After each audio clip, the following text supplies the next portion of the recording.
Hello and welcome back. As education leaders, we must ask ourselves a critical question.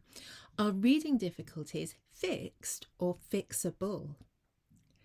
This is one of the most pressing questions for education. If we look at the so-called stubborn tale of underachievement in reading, for decades, approximately a quarter of the children in this country have left their primary school unprepared for the next stage of their education. And despite decades of research and investment, the so-called tale of underachievement in reading persists.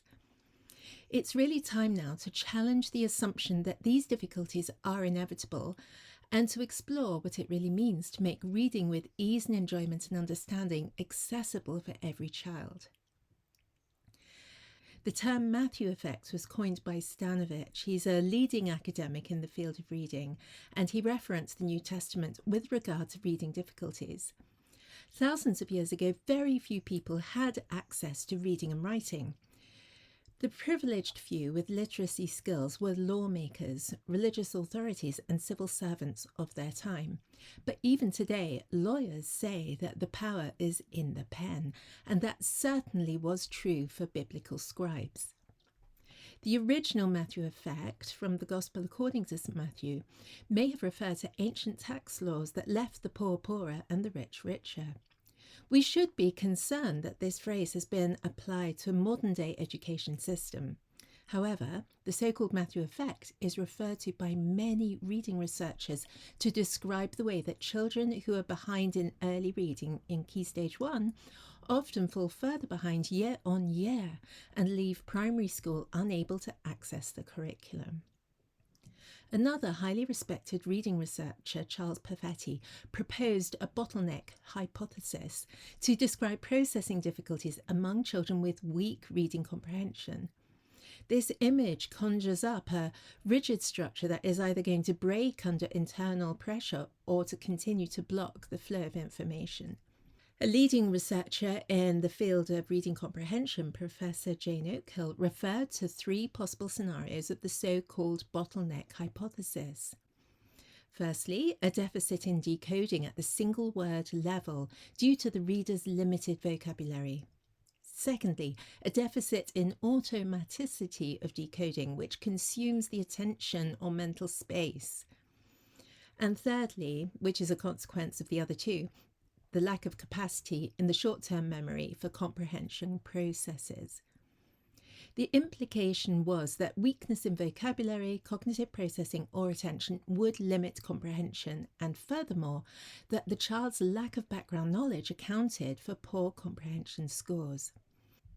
And this is what Jane Oakhill actually referred to. A difficulty with accessing the relevant knowledge and integrating with information in the text because of processing limitations. The limitations and deficit models that have been described by reading researchers underline the notion that reading difficulties are fixed rather than fixable.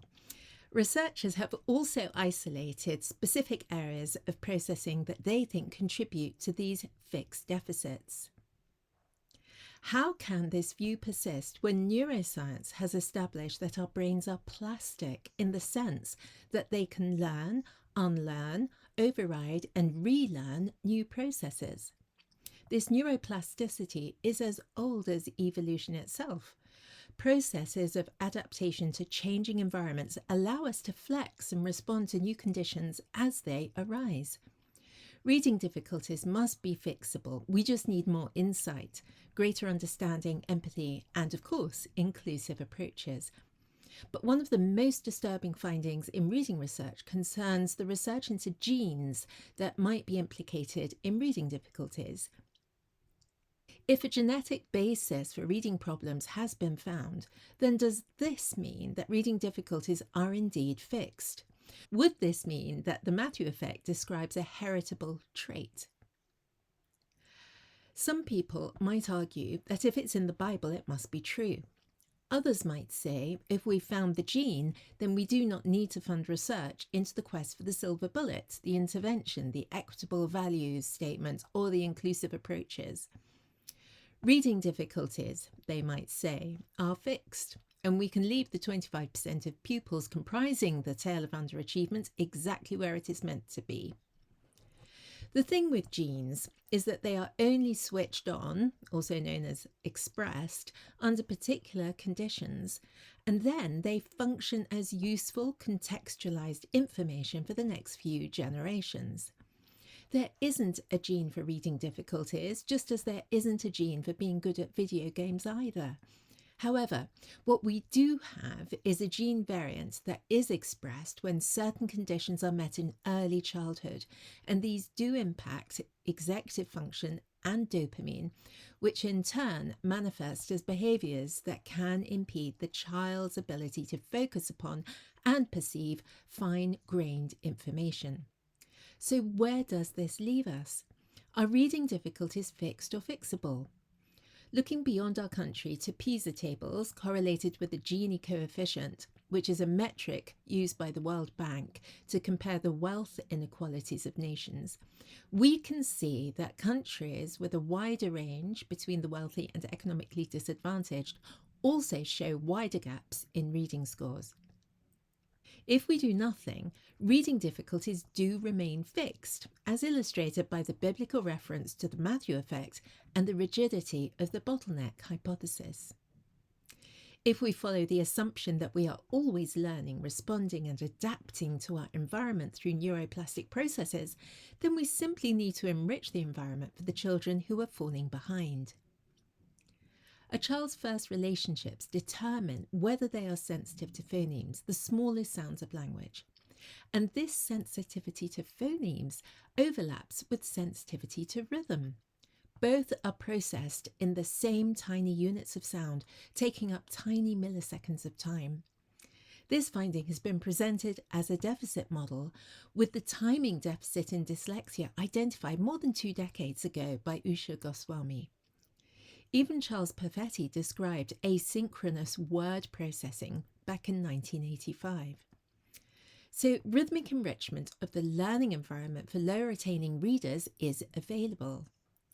Just as breathing techniques can reset the nervous system, rhythm-based reading intervention can sharpen phonemic awareness, support information processing portal of working memory, also known as the bottleneck, and smooth the shapes of phrases and sentences to such an extent that their grammatical structures are detected and reading comprehension snaps into focus.